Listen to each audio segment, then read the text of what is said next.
त्रिरत्नमा सादर वन्दना। शासनका उपाध्याय आचार्यदेखि लिएर देखाउने, सुनाउने, सिकाउने सबै गुरुवरहरूमा सादर वन्दना र सत्पुरुषहरूको आशीर्वादलाई शिरोधारण गरी सधर्म प्रेमी उपासक उपासिकाहरूमा दिनानुदिनको मङ्गलमयको मैत्री कामना व्यक्त गर्दै सबैको मङ्गल होस्, भलो होस्, कल्याण होस्।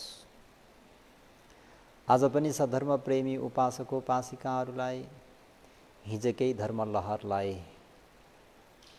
निरन्तरता दिन गइरहेको छु। त्यसर्थ धर्मोपदेशलाई राम्ररी सुन्न सकोस्, सुनेर बुझ्न सकोस्, बुझे मुताबिक आचरण गर्दै लैजान सकोस् भन्ने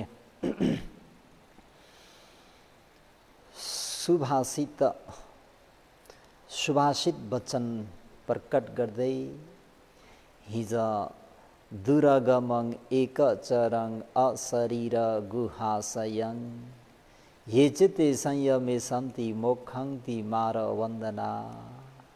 दुरागमं टाढा टाढाको आलम्बनलाई लिन सक्ने, एकचरं एक चित्तपछि अर्को चित्त उत्पन्न हुने, यानी दुईटा देखेको वा सुनेको सँगसाथमा हुन नसक्ने, एक चित्तपछि अर्को चित्त उत्पन्न हुने, अशरीरं चित्त भनेको शरीर चाहिँ ठोस हुँदैन, त्यसको कुनै रूप आकार वर्ण आकार प्रकार हुँदैन। गुहाशयं हृदय रूपी यानी शरीर रूप नामक गुफामा लुकिरहन्छ। आरमनले चिन्तन गर्न चित्तलाई, आरमनलाई चिन्तन गर्ने चित्तलाई ये जुन व्यक्तिले संयमे सन्ति संयम गर्न सक्छ त्यो व्यक्तिले मार वन्दना, त्यो व्यक्ति चाहिँ मारको बन्धनबाट मोक्षन्ति मुक्त हुन्छ, त्यो व्यक्ति मारको बन्धनबाट मुक्त हुन्छ। अनेक प्रकारका आरमणलाई थाहा पाउने चित्त यस शरीरभित्र उत्पन्न हुने हुनाले लुकिराखेको भनिएको हो। लुकिराखेको चित्तलाई उत्पत्ति हुनासाथ होस राखी चित्तलाई संयम गर्न सकेमा क्लेश बन्धनबाट मुक्त हुन्छ। त्यसैले उत्पत्ति हुनासाथ होस राख्नु पर्छ, किनकि होस राख्न साथ उत्पत्ति भइसकेको क्लेश चित्तहरू लोभ भएर जान्छ। चिन्तन भइरहेको क्षणमा चिन्तन भइरहेछ, चिन्तन भइरहेको छ भनी एक दुई पटक होस राख्न साथ त्यो चिन्तन लोभ भएर जान्छ। त्यसपछि फेरि कि त आश्वास प्रश्वासमा आउनु पर्यो, कि त फुलेको सुकेकोमा ध्यान निरन्तर दिइराख्नु पर्यो। यसरी होस राखी लादा थुक निल्नु परेमा, कहिलेकाहीँ ध्यान गर्दा गर्दै थुक निल्नु परेमा त्यो इच्छा भएदेखि त्यसलाई कर्मैले निल्ने इच्छा भइरहेछ, निल्ने इच्छा भइरहेछ। थुक मुखमा जम्मा हुँदा जम्मा भइरहेको छ, जम्मा भइरहेछ, निल्दा निल्दैछु निल्दैछु भनी होस राख्नुपर्छ। यसरी कर्मैसँग किन होस राख्नु पर्दछ भन्दा यदि त्यसरी होस नराखेमा थुक निल्ने म, थुक निल्ने सत्व प्राणी भनी सम्झिन्छ। थुक निल्ने निल्ने इच्छा गर्ने पनि म नै हुँ, सत्व नै हुँ भनी धारणा बन्न जान्छ। वास्तवमा त थुक निल्ने इच्छा भनेको नाम धर्म हो, म होइन। निलेको पनि रूप धर्म हो, म होइन, सधर्म प्रेमीहरू हो। वास्तवमा थुक निल्ने इच्छा भएको त्यो मन हो, म होइन। र थुक निलेको पनि रूप हो रे, म होइन भनेर यसरी त्यो जुन सत्कार्य दृष्टि हो नि, म मेरो म मेरो म मेरो मलाई भन्ने त्यो आत्मदृष्टि हटेर जान्छ। यी नामरूप दुई मात्र छन् भन्ने तथ्यलाई आफैले देखी थाहा पाउनु पर्दछ। थुक्ने बेलामा पनि थुक्ने इच्छा भइरहेछ, थुक्ने इच्छा भइरहेछ। टाउको निहुराउँदैछु भनी बिस्तारै बिस्तारै टाउको निहुराउँदै थुक्दैछु भनी ध्यान यानि होस बनाइराख्नुपर्छ। त्यस क्षणमा हेर्दा हेरिरहेछु, देख्दा देखिरहेछु, बस्दा पनि बसिरहेछु भनेर निरन्तर होस बनाइराख्नुपर्छ। र ती केही पनि छैन भने फेरि स्वाभाविक आश्वास प्रश्वास अथवा श्वास आउँदा पेट फुलेको र श्वास बाहिर जाँदा पेट सुकेको यानि फुलेको सुकेकोमा निरन्तर होस अविश्रान्त रूपमा निरन्तर रूपमा होस राखिराख्नुपर्छ। बसेको समयमा शरीरमा थाकिएको पोलेको स्वभावहरू उत्पन्न हुन्छ, त्यसलाई पनि पछि लागि थाहा पाउनुपर्छ। थकाइ लागेमा थाकिरहेछु, पोलेमा पोलिरहेछ, दुखेमा दुखिरहेछ, झमझमाएमा झमझमाइराखेको छ भनेर यसरी निरन्तर रूपले जानिराख्नुपर्ने हुन्छ। कटकट दुखेमा कटकट दुखिरहेको छ, कटकट दुखिरहेछ, बस्न गाह्रो भएमा बस्न गाह्रो भइरहेछ भनी होस राख्नु पर्दछ। यी सब वेदनाहरू नै हुन् सधर्म प्रेमी उपासक उपासिकाहरू। यसरी थाहा पाउनुलाई वेदनानुपस्सना भनिन्छ। कायानुपस्सना, चित्तानुपस्सना, वेदनानुपस्सना, धम्मानुपस्सना, 4 स्मृति प्रस्थानहरूमध्ये यो वेदनानुपस्सना। वेदनानुपस्सना अनुसार वेदनालाई उत्पत्ति भएपछि थाहा पाउनु नसकेको कारणले थाकेको, पोलेको, दुखेकोलाई नै म नै भनी सम्झिन्छौँ। थाकेको म, पोलेको पनि म, दुखेको पनि म सत्व आदि रूपमा सम्झिने गर्दछौँ। वास्तवमा त्यो नामरूप पञ्च स्कन्धको उत्पत्ति विनाश मात्रै हो। पहिले त आनन्द थियो, अहिले मात्र बस्दा कष्ट भएको हो भनी म भन्ने धारणा बनाउँछौँ। वास्तवमा त्यसो होइन। शरीरमा अनिष्ट स्पर्श भए तापनि अनिष्ट अनुभवहरू भने एकपछि अर्को गरी नयाँ नयाँ उत्पन्न हुन्छन्। जसरी बिजुली नयाँ नयाँ उत्पन्न भई नरोकिकन बलिरहे जस्तै नै हो। हुन त त्यो बिजुलीको त्यो पावरलाई हामी देख्न सक्दैनौँ। साँझ बालेको त्यो बिजुली बिहानसम्म पनि बलिरहेको छ, त्यही बिजुली बत्ती नै हो भन्छौँ। वास्तवमा त्यही बिजुली बत्ती हो भने महिनामा यति लामो कागजमा किन बिल आउँथ्यो त? त्यो शीघ्र गतिमा सिद्धिरहेको छ। एउटा त्यो बिजुलीको पावरले एउटा बत्तीलाई, एउटा झिल्कालाई उपकार गर्छ, त्यो त्यहीँ समाप्त हुन्छ, फेरि अर्को झिल्का आउँछ, अर्को पावर आउँछ। यसरी निरन्तर रूपमा जलिरहेको छ, बलिरहेको छ। अभ्यास प्रबल भएमा यो अनिष्ट अनुभवहरू पनि क्रमबद्ध रूपले उत्पत्ति भएर आइरहेको, विनाश भएर गइरहेको त्यो योगीहरूले स्वयं स्वानुभूति गर्नुहुनेछ वा साक्षात्कार गर्नुहुनेछ। त्यसैले वेदनालाई पनि स्पष्टसँग थाहा पाउन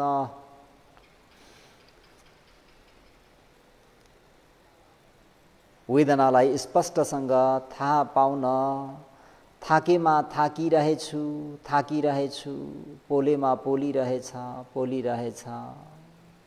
दुखेमा दुखिरहेछ, झमझमाएमा झमझमाइरहेको छ, कटकट खाएमा कटकट खाइरहेको छ। सिल्का हानेमा सिल्का हानिरहेछ, सिल्का हानिरहेको छ। बटारेमा बटारिरहेको छ, बटारिरहेको छ। घोचेमा घोचिरहेछ, घोचिरहेछ। दुखेमा दुखिरहेछ, दुखिरहेछ भनी राम्ररी निहालेर होसपूर्वक हेर्नु पर्दछ। प्रारम्भमा भने थाकेको पोलेको बढेर जाने हुन्छ है, झन्झन त्यो बढेर आए जस्तै हुन्छ। पछि आसन बदलिने चित्त उत्पन्न हुन्छ, त्यसबेला आसन बदलने इच्छा भइरहेछ, आसन बदलने इच्छा भइरहेछ भनी होस राख्नु पर्दछ। त्यसपछि फेरि थाकेको पोलेकोमा नै ध्यान दिनुपर्दछ। त्यसरी लगातार निरन्तर होस राख्दै लगेमा पछि त्यो थाकेको पोलेको दुखेको झमझमाएको कटकट खाएको सिल्का हानेको फरफराएको त्यो आफसे आप हराएर जानेछ। हराइजान साथ केही पनि छैन भने फेरि मूल कर्मस्थानमा आउनुपर्छ। आश्वास प्रश्वास अथवा श्वास आउँदा फुलेको सुकेकोमा नै ध्यान दिनुपर्दछ। एवं प्रकारले निरन्तर ध्यान दिइरहनुपर्छ। सहन सकेमा निर्वाण पुगिन्छ। सधर्म प्रेमीहरू हो, सहन सकेमा निर्वाण पुगिन्छ भन्ने उखान अन्य अवस्थामा भन्दा पनि यो ध्यान भावना आचरण गर्ने समयमा बढी प्रयोग हुन्छ। ध्यान भावना गर्दा सहन सक्नुपर्छ। त्यही भएर खन्ति परमम तपो तितिखा भनेर बुद्धादि सत्पुरुषहरूले प्रशंसा गर्नुभएको छ। ध्यान भावना आचरण गर्नु भनेको नै सहनु हो। परम तप भनेको नै सहनु हो। थाकेको पोलेको झमझमाएको दुखेको कटकट खाएको सरसर हानेको सिल्का हानेको झमझमाएको सहन नसकी सहन नगरी तुरन्तै आसन बदलेमा समाधि हुन सक्दैन। समाधि नभएमा प्रज्ञा उत्पन्न हुन सक्दैन। सधर्म प्रेमी योगीहरू प्रज्ञा उत्पन्न भएन भने मार्गफल निर्वाण प्राप्त हुन सक्दैन भन्ने कुरालाई राम्ररी बुझिराख्नु पर्यो। त्यसैले सहेर होस राखी बस्नु पर्दछ। ध्यान भावना गर्ने समयमा सहनुपर्छ भन्नुको मतलब शरीरमा भएको चाहे सुखद होस् चाहे दुःखद होस् जुनसुकै वेदनालाई पनि तपाईँ हामीहरूले जति सक्छौँ त्यतिसम्म सहन सक्नुपर्छ। यसरी सहन सकिएमा खन्ति संवरङ शान्ति संवर उत्पन्न हुन्छ। त्यसैले थाकेकोमा पोलेकोमा दुखेकोमा झमझमाएकोमा करकर खाएकोमा सिलिक सिलिक हानेकोमा सहन गाह्रो वेदनाहरू उत्पन्न हुनासाथ तुरन्तै होस राखी निरन्तर स्मृति बनाई बस्नुपर्दछ। यसरी होस राख्दै यसरी सहेर होस राखेमा साधारण वेदनाहरू हराएर जान्छन्।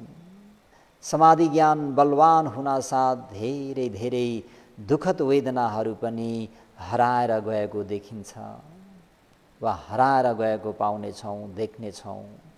यसरी हराएर गएको बखतमा वेदनाहरू नभए जस्तै शान्त भएमा फेरि मूल कर्मस्थानमै आश्वास प्रश्वास वा फुलेको सुकेकोमा निरन्तर ध्यान दिइराख्नुपर्छ। तर धेरै बेरसम्म पनि वेदना हराएर नगई बस्न नसक्ने भएमा आसन बदलिने गर्नुपर्छ। आफ्नो बलशक्ति नभएपछि नम्र हुनुपर्छ हैन। मर्ता नकर्ता क्या भने जस्तै आफ्नो बलशक्ति नभएपछि नम्र हुनुपर्छ भन्ने उखान झैँ शरीरमा समाधि प्रज्ञा कमजोर भएको कारणले होस राखी बसे तापनि वेदना हराएर जाँदैनन्। वेदनाको नै जित हुन्छ र वेदनादेखि डराए झैँ आसन बदलिनुपर्छ। वेदना तीव्र हुन साथ आसन बदलिने चित्त तुरन्त हुन्छ। उत्पन्न त्यस चित्तदेखि लिएर बदल्न मन लागिरहेछ, बदल्न मन लागिरहेछ। हात उठाउने बखतमा पनि हात उठाउँदैछु, हात उठाउँदैछु, सार्दा पनि सार्दैछु, सार्दैछु भनेर त्यो क्रियामा हामीहरूले निरन्तर होस बनाइराख्नुपर्छ। स्मृति प्रस्थान भनेको नै होस बनाउनु हो। सार्दा पनि बिस्तारै बिस्तारै सार्नुपर्छ।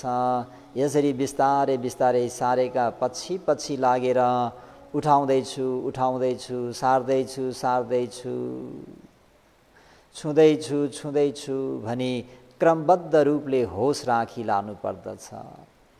यसरी ढल्किएमा ढल्किँदैछ, ढल्किँदैछ, खुट्टा उठाउँदा उठाउँदैछु, उठाउँदैछु, खुट्टा अगाडि सार्दा अगाडि सार्दैछु, अगाडि सार्दैछु, खुट्टा राख्दा राख्दैछु, राख्दैछु भनी निरन्तर स्मृति भन्ने होस बनाइराख्नु पर्दछ।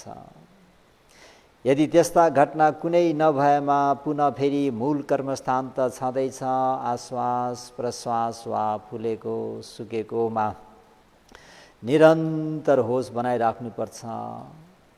चित्तमा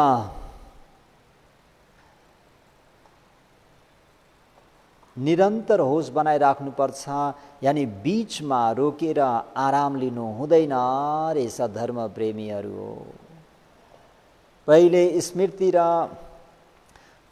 स्मृति र पछिको स्मृति, पहिलो समाधि र पछाडिको समाधि, पहिलो प्रज्ञा र पछाडिको प्रज्ञा अटुट रूपले जोडिएर लानुपर्छ, जोडेर लानुपर्छ, सँगसाथमा लानुपर्छ। यसरी जोडेर अटुट रूपमा लगेमा स्मृति, समाधि, प्रज्ञा छिप्पिएर आउँछ। इन्द्रियहरू छिप्पिएर आउँछन्। छिपिएको स्मृति, समाधि र प्रज्ञा नै मार्गफल प्राप्त गर्नमा सबल हुन्छन् वा मार्गफलमा ती छिप्पेका इन्द्रियहरूले पुर्याउँदछन्। ध्यान भावना गर्नु भनेको दुईवटा काठको घर्षणद्वारा आगो निकाल्नु जस्तै हो। दुईवटा काठको घर्षणद्वारा आगो निकाल्नु जस्तै हो।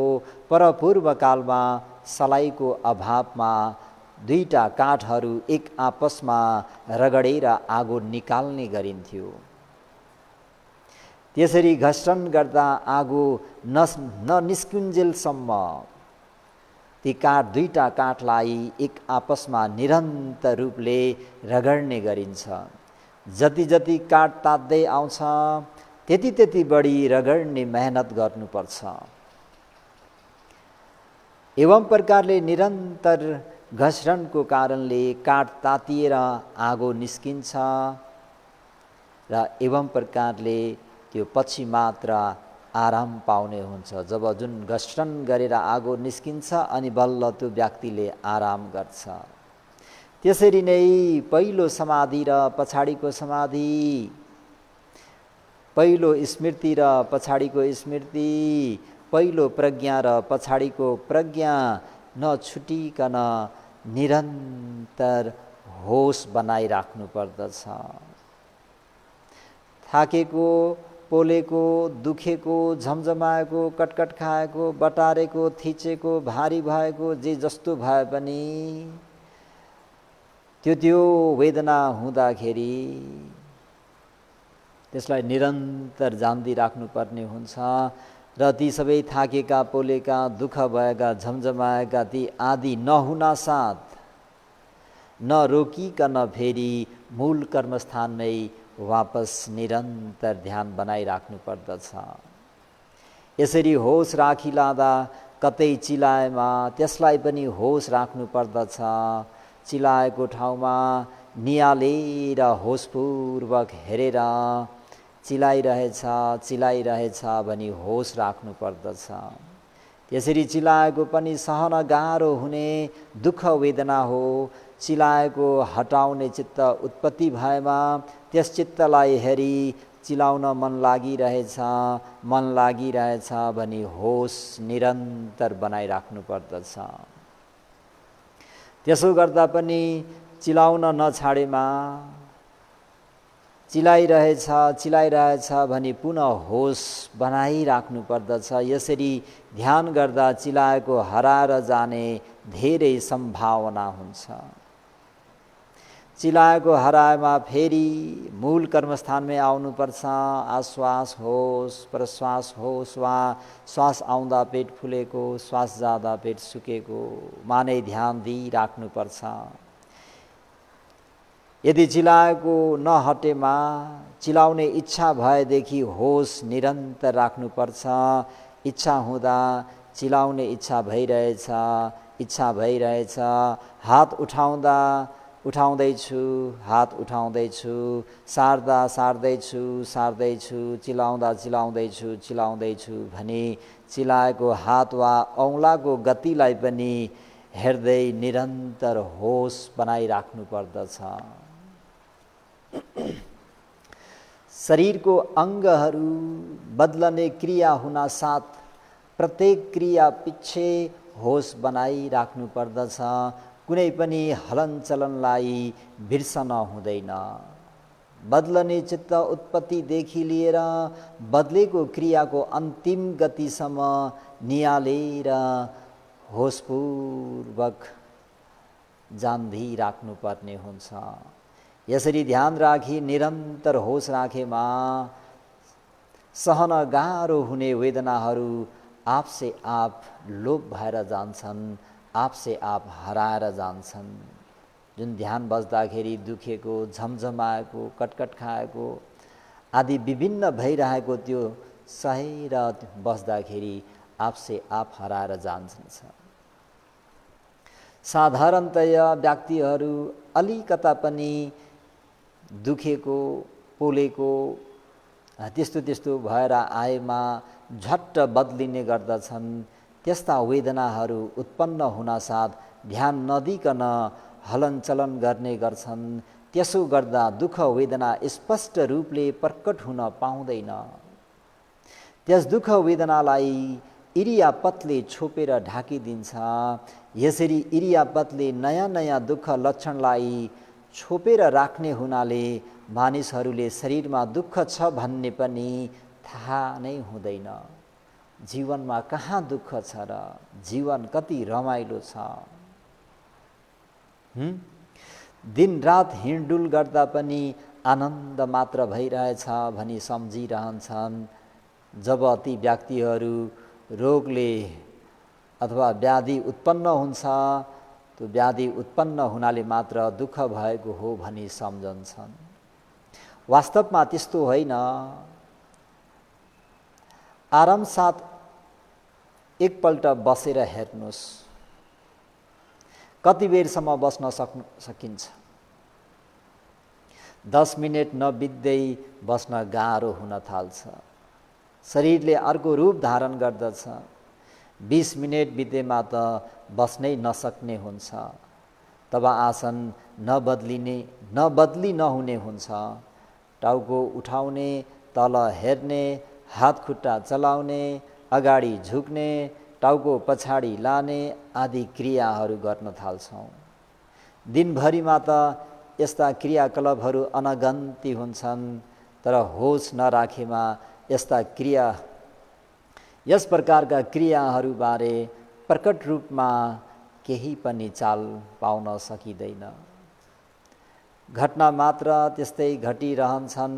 योगीले आफ्नो शरीरमा निरन्तर होस राखी बस्नुपर्छ। यसैले शरीरमा हुने स्वभाव धर्म आफ्नो स्वभाव अनुसार प्रकट भइरहन्छन्। उत्पन्न नभएसम्म पर्खेर हेरेमा सबै प्रकट भएर आएको देखिन्छ। सहन गाह्रो भएका वेदना उत्पन्न भएमा पनि योगीले होस राखी थाहा पाई बस्छ। साधारण वेदनाको लागि हलनचलन गर्दैन। हलनचलन गर्ने इच्छा उत्पन्न भए पनि उत्पन्न भएको त्यो इच्छालाई नै हेरेर इच्छा भइरहेछ भनी होस राख्दछ।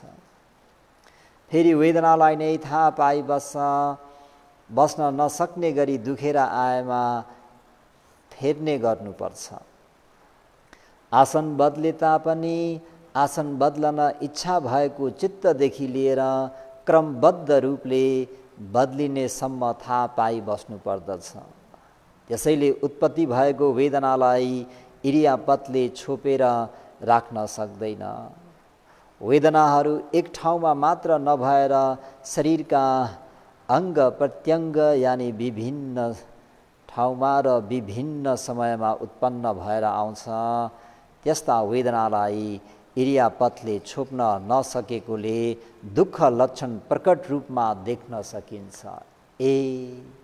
यो शरीर त मैले सुख भनेर सम्झेको, यो त जहाँ हेरे पनि दुःखको मुस्लो पो रहेछ, दुःखको पुञ्ज पो रहेछ, दुःखको पहाड पो रहेछ।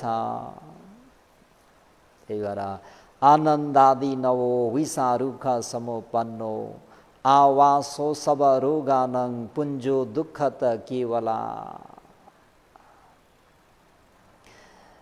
यो तपाईँ हामीहरूको 3.5 हातको काय भन्ने शरीर चाहिँ केवल दुःखको पुञ्ज हो, केवल दुःखको मुस्लो हो, केवल दुःखको पहाड हो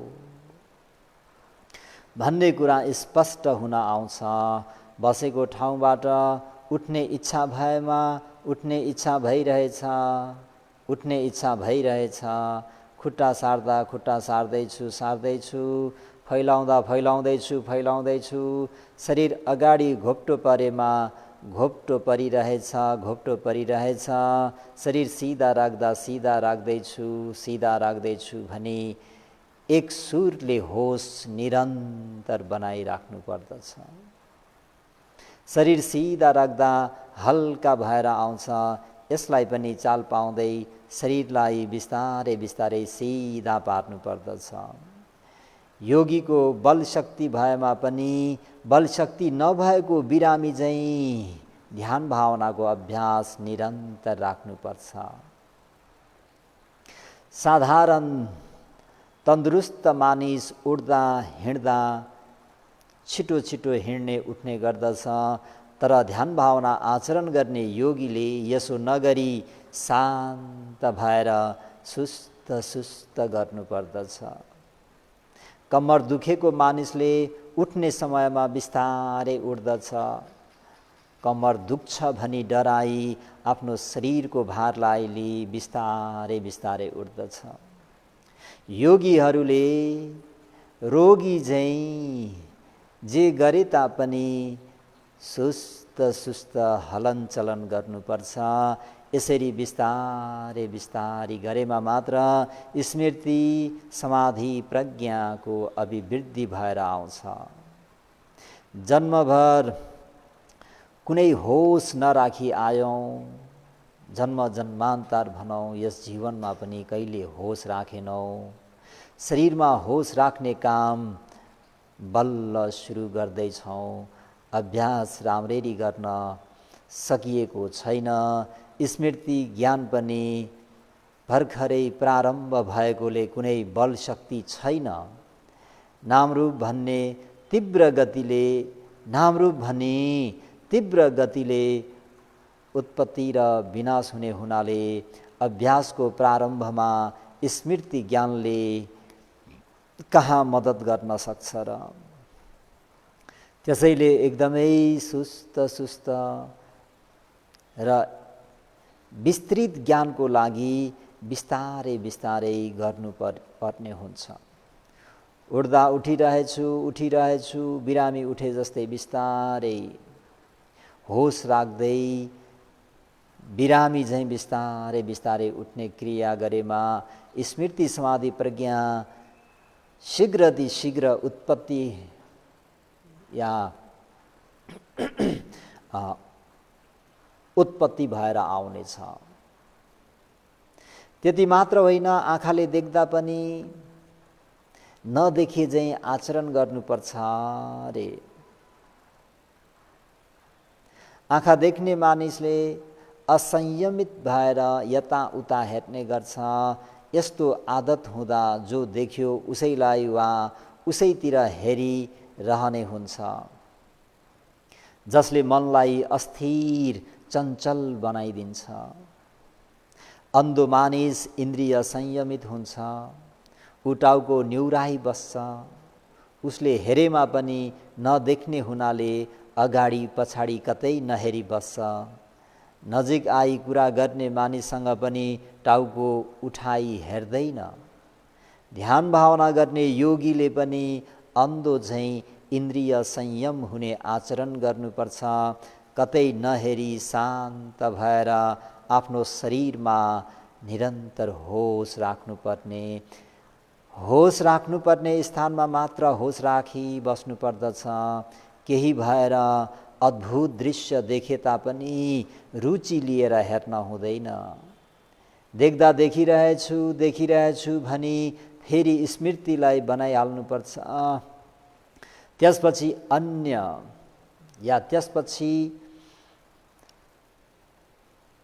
अन्त भएमा या त्यति देखेको सुनेको कुराहरू नभएमा पुनः मूल कर्मस्थानमा आउनुपर्छ। आश्वास होस्, प्रश्वास होस् वा फुलेको सुकेकोमा नै निरन्तर ध्यान दिनुपर्छ। योगीले यसरी शान्त भएर होस राखी बस्नुपर्छ कि अरूले देख्दा अन्धो झैँ ठानोस् रे। यस विषयमा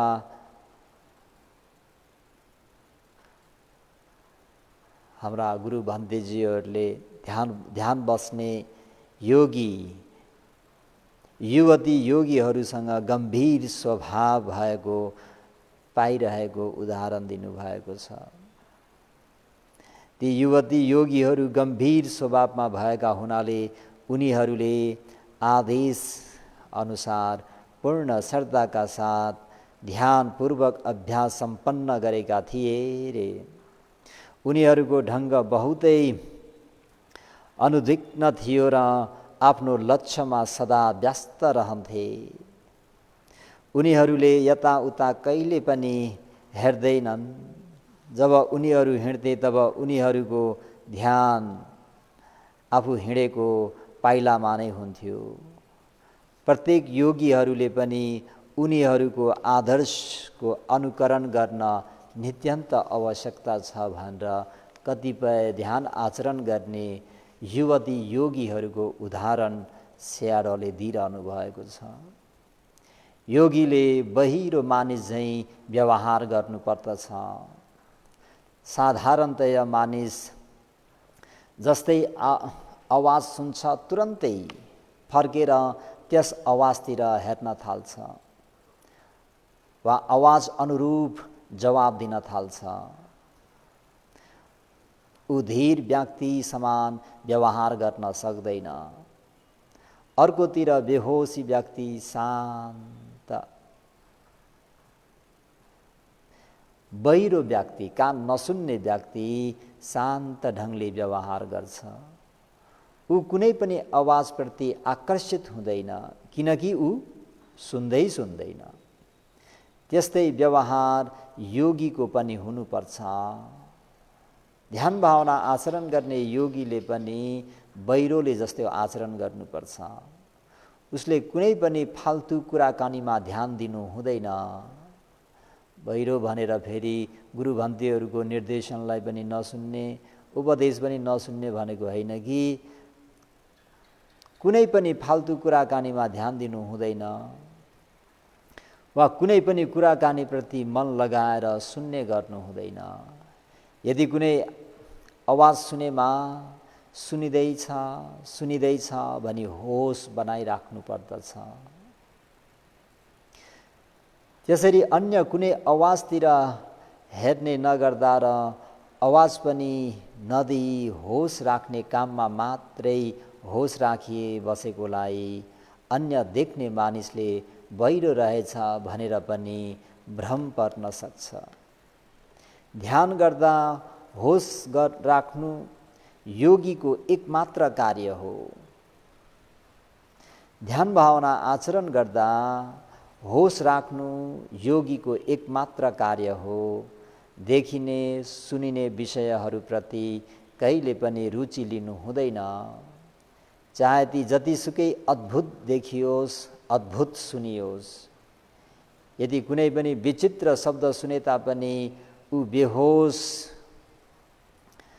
ऊ बहिरो, केही पनि नसुन्ने बहिरो झैँ भएर आफ्नो होस राख्ने कार्यमा मात्र व्यस्त हुनुपर्दछ। देखेमा पनि अन्धो झैँ नहेरी आफ्नो होस राख्ने कार्यमा गौरव राखी अभ्यास जारी गर्नुपर्दछ। हातखुट्टा आदि हलनचलन गरे तापनि बिरामी झैँ वा कमजोर मानिस झैँ बिस्तारै बिस्तारै सुस्त सुस्त हलनचलन गर्नुपर्दछ। त्यसैले उड्दा बिस्तारै बिस्तारै उड्दैछु उड्दैछु उड्दैछु भनी होस बनाइराख्नु पर्दछ। उठिसकेपछि यताउता हेर्न परे हेर्दैछु हेर्दैछु भनी होस राख्नुपर्छ। हिँड्दा पाइलामा होस राख्नुपर्छ। दाहिने खुट्टा उठाउँदा, दाहिने खुट्टा टेक्दा अथवा देब्रे खुट्टा उठाउँदा, देब्रे खुट्टा टेक्दा अनि एवं प्रकारले नै होस राख्नुपर्दछ। होस राख्दा खुट्टा उठाएकोदेखि लिएर खुट्टा टेकेको गतिसम्म लिनुपर्दछ। पाइलै पछि दाहिने खुट्टा देब्रे खुट्टा, दाहिने खुट्टा देब्रे खुट्टा भनी होस निरन्तर बनाउनु पर्दछ। त एवं प्रकारले सती सम्पजन्य सती पठान भनेको नै सधर्म प्रेमीहरू हो। उड्दा उड्दैछु, बस्दा बढ्दैछु, हिँड्दा हिँड्दैछु, लेड्दा लेड्दैछु, खाँदा खाँदैछु, हरेक कुरामा स्मृति बनाएर जानुपर्ने हुन्छ। त यसरी आफ्नो 3.5 हातको कायामा निरन्तर होस बनाउँदै गएको खण्डमा यो त नामरूप पञ्चस्कन्ध मात्र रहेछ, स्त्री पुरुष सत्व प्राणी भन्ने रहेनछ भन्ने जुन त्यो 4 अपाय दुर्गतिमा पतन गराउने जुन सत्काय दृष्टि हो, त्यो यसरी अभ्यास गर्दै जाँदाखेरि यहाँ त नामरूप मात्र रहेछ, म पनि रहेनछ, मेरो पनि रहेनछ, इच्छा भइरहेको नाम रहेछ, त्यो इच्छा मुताबिक हिँडिरहेको बसिरहेको रूप रहेछ भनेर नाम रूपमा स्पष्ट ज्ञान हुन्छ। त यसरी नै सधर्म प्रेमी उपासकोपासिकाहरूले अभ्यास गर्नुहोस् भन्दै आजको यस निर्देशनलाई यही नै अन्त गर्छु। भवतु सब मङ्गलम्। इदं मे पुण्यं आसवख्यया वहं होतु, इदं मे पुण्यं निबानस पच्चयो होतु, इदं मे पुण्यं सब्बे सत्ता अनुमोदन्तु, सुखिता भवन्तु। साधु साधु साधु।